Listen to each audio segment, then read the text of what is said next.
slovo. Aké slovo si myslíte, že to je? Grecké. No to je dobre, tak ste už, tu sme dneska a ste išli o tak ďaleko. Ale korene sú až tam. Ale to nás už spojuje. Hej, každý rozumie elektrike dneska. Ale nevieme, z čoho tá elektrika pozostáva. Kľúč? Elektron. Ale to slovo? Slovo je grecké. A čo znamená? Z určitého druhu materiálu, ktorý nabíja statiku. Materiál. To by bolo čo? Nejaký nerast. Nerast. Nie, Biblia vám to povie. V Biblii, v prvej knihe Mojžišovej. Vám to povie, ale musíte ju čítať v hebrejčine.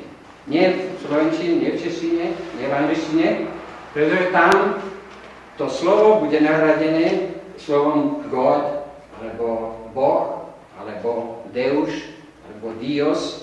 Takže tam na tom zastaneme, hej. Elektrika je založená na slove El, a to je stvoriteľ tohoto sveta. V prvej knihe Mojžišovej sa Boh objavuje pod troma menami. El, Elohim a Jahve. A tie sú v hebrejskej Biblii, kdežto u nás sa stratia, pretože my tam dáme buď Boha, alebo Hospodína.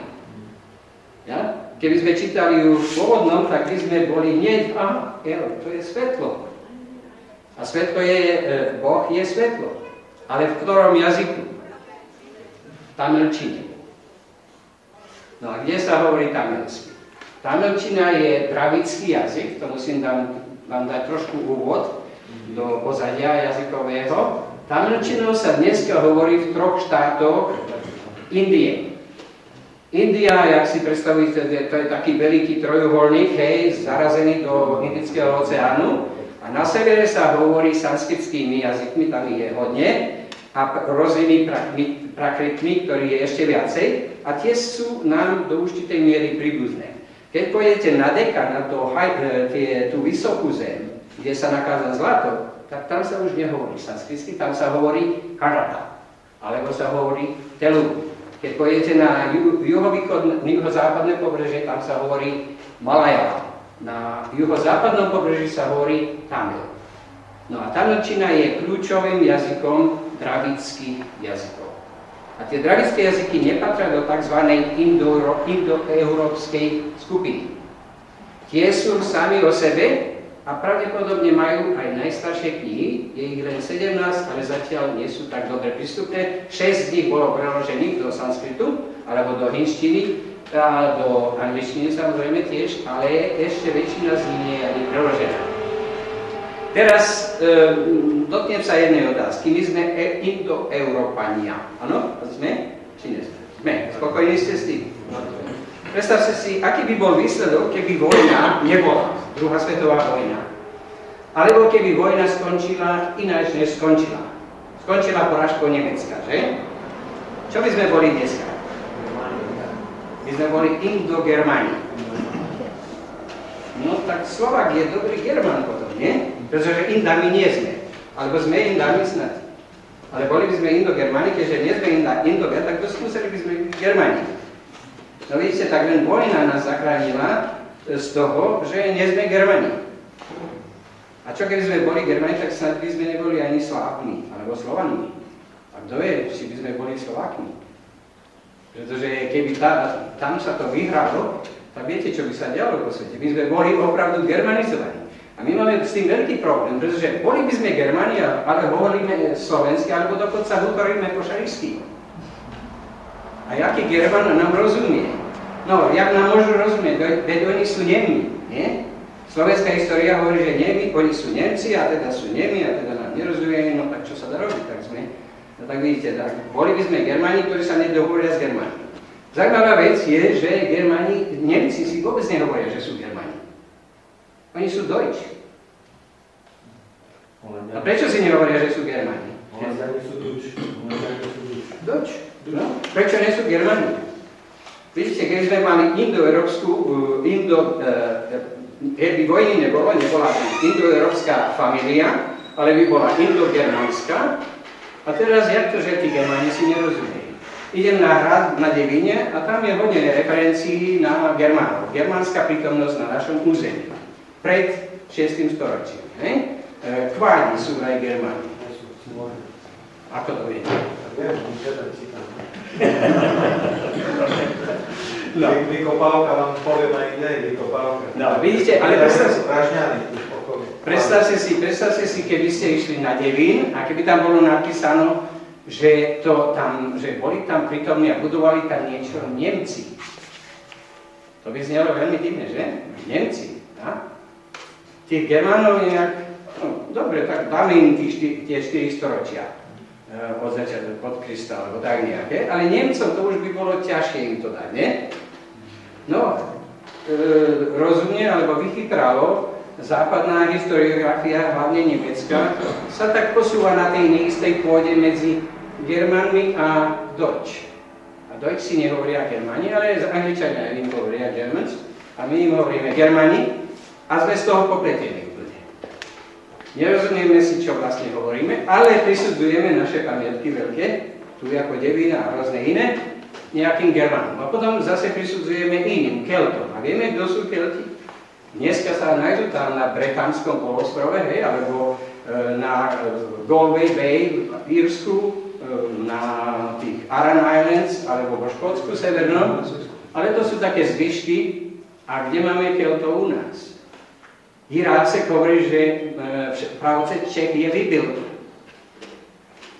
No, ale zostali to názvy. No, keď si prečítate tú kroniku, tak vidíte, že keď on ušiel na západ, on ušiel do zeme vojskej a potom hovorí, že zeme bola prázdna, čo bolo v súhlase s rímskymi zápismi z dávnejšej doby, kde sa hovorí, že v prvom storočí prišli rumunskí dáci. Nemal by som používať slovo rumunsky, že? Ale dákovia prišli po Dunaju hore, napadli tú zem, vykinožili bojov a vznikla z bojskej zeme, z Bojohémie alebo Bohémie, vznikla Desertum Bojorum. Potom sa oni navzájom pomlátili, zabili Berevistu, Rímania si vydykli a oni sa vrátili a tam zostala vojska púšť. Desertum Bojorum. A do tej púšte potom tam dlho nikto nešiel, keď tam prišiel pravce Čech, tak videli ich tam medzi krovím niekde a on hovorí, no a stúpenci Čecha ich vybili. A bola pekná vojska zem. Česká zem, Bohemia. No tak vidíte, máme to ako hodne popletené v tej našej histórii. Zase som vám nevysvetlil, prečo ja som sa na to vôbec dal. A to kvôli tomu, že ja som zistil, že v Afrike sú podobné problémy. Tam stojí vám uprostred Zimbabwe štruktúra 10 metrov vysoká. Niekto bol v Zimbabwe náhodou? Tam je najvyššia štruktúra na juh od Sahary. Tá je vybudovaná z kamenných tehál. Kamenné tehly, ako by ste vyrobili kamenné tehly. Nie z cementu, ale z kameňa. To je dosť...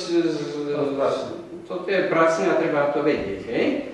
A to nie sú tesané tehly, to sú lámané. A tie sa dajú vyrobiť len tým spôsobom, že v tej oblasti, kde sa dajú vyrobiť, tam je žula. A žula je skála, ktorá prišla zo spodku, z podzeme, v tekutom stave. A tá, jak prichádzala na vrch, tak sa chladila a vychladila sa v takých vrstvách. Tie vrstvy môžu byť také, alebo také, niekedy tak, v tých rozmeroch. A výhodou, alebo vlastnosťou tejto skály je, že tá skála má vždycky dve paralelné strany. Tie strany, kde sa to ulomí, to nemusí byť. Ale keď dáte, počkajte, jak sa tomu hovorí teraz, také železo, ktoré strčíte pod, ako sa hovorí? Pardon? Pfizer. No, kroba, anglický kroba. To je základný nástroj starého baníctva. Ten strčíte do tej medzery, kde ju vidíte v tej skále, nadvihnete to a ono sa vám to odštepí taký kus ako ten stôl. A je tak hrubý a ten, keď máte skúsenosť, tak si to položíte na ďalšie skály a udriete na to a ono sa vám to odvalí, taký stĺp. Ale dve strany toho stĺpu budú úplne paralelné. Takže máte perfektné tehly, ktoré môžete budovať do výšky aj bez malty. Samozrejme, keď máte 4 strany, teda 6 strán, že? Je na tehle, a dve strany sú ploché, tie ostatné môžu byť rovné, alebo nemusia byť, tak si vyberiete tú najlepšiu a dáte ju na predok, aby to vyzeralo dobre a vzadu už sa to nevidí. Hej? No toto umenie, to je umenie. Hej? A keď pôjdete do Zimbabwe, tak tá najväčšia štruktúra v Afrike je urobená z takých tehál a vyšlo to do výšky 10 metrov. Tie múry sú samozrejme širšie dolu, pri zemi môžu byť tak, tlsté ako odtiaľ, a na vrchu budú len tak 1 meter. Takže oni sú silné a oni stoja do dneska. No ale to chce mať techniku na to. To musíte mať ten, jak sa volá? Pajzel. Štambu, pojačenú štambu, to je štambu. Mňa učil portugalštinu profesor Hampel. A ten bol veľmi známy, pretože preložil hodne brazílskej literatúry. A jedenkrát prišiel študent, mi prišlo na ovom. Prišiel študent sa zapísať na skúšku.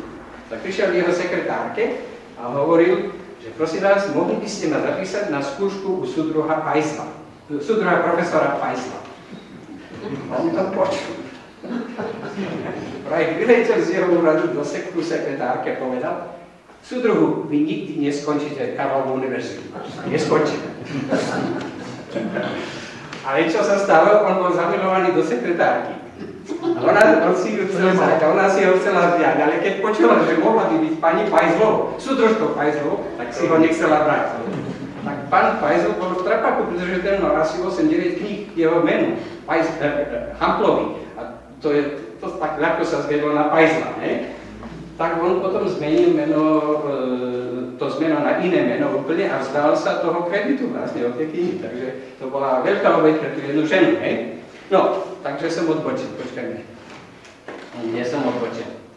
No, tak som hovoril vám o tých štruktúrach, hej? A teraz je otázka, kto v Afrike mal takú technológiu, aby mohol postaviť 10-metrovú stenu z lámanej žuly, ako by stehal. Keď si pozriete na archeológiu Afriky a na etnológiu Afriky, tak zistíte, že pred Európanmi nebolo v Afrike kamenných štruktúr. Jedine tam Zimbabwe a kto ich tam postavil. Pretože väčšina obyvateľstva hovoriaceho bantuskými jazykmi, bantuské jazyky sú takou paralelou našich indoeurópskych, že si rozumejú od Zululandu v Južnej Afrike až po Dualu v Kamerune, na severozápade. Hej? Tam je 270 jazykov, ale z jedného do druhého sa dá ísť s určitým percentom porozumenia. Ja napríklad hovorím len anglicky, ale ja rozumiem hodne z ruštiny a ešte viacej čišona rozumiem a z Maravy sa dohovorím. Čím bližšie idem ku Zanzibaru, tak viacej im rozumiem, alebo keď idem ďalej, tak už im to nerozumiem. No, pretože svajleština je takovým kľúčovým jazykom tej veľkej rodiny 270 jazykov. To je viacej než naša indoeurópska skupina. Hej? A teraz, keď sa pozriem na tú skupinu, čomu vlastne oni si rozumejú, to sú indické slova. Keď používajú slova, ktoré sú čiste africké, tak si nerozumejú. To isté platí o nás. Čo my rozumieme si s Poliakmi a s Nemcami a s Francúzami a Španielami, to sú buď latinské slova, alebo grécke slova, alebo odkiaľ pochádza napríklad slovo potok. Tomu rozumie, aj my rozumieme, aj Poliak rozumie a myslím, že aj Rus rozumie. Hej? Odkiaľ je? Myslíte si, aha, to je slovanské slovo. Nie, to je tamilské z Indie.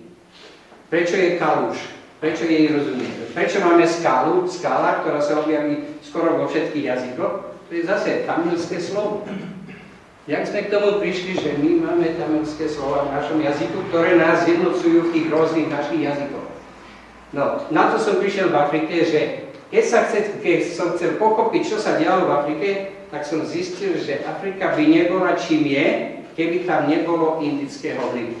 A nie od arabskej doby, od 6. storočia, ale dávno predtým, než bolo bantuských Afričanov na svete.